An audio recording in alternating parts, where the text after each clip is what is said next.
Pasok na sa guys sa departures. Insan, boy, bisitahin na lang kita sa inyo ha. I visit you there.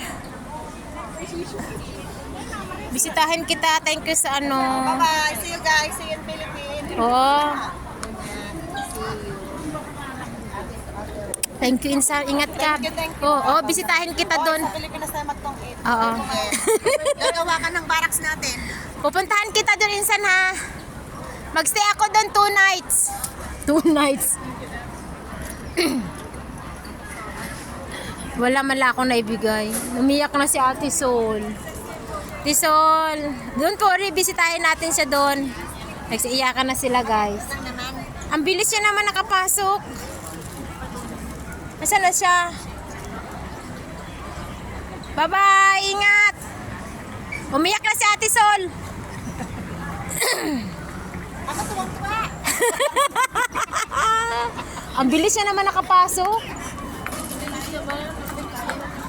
Ayan, umalis na siya. Umalis na siya guys. Bye-bye. Bye-bye na guys.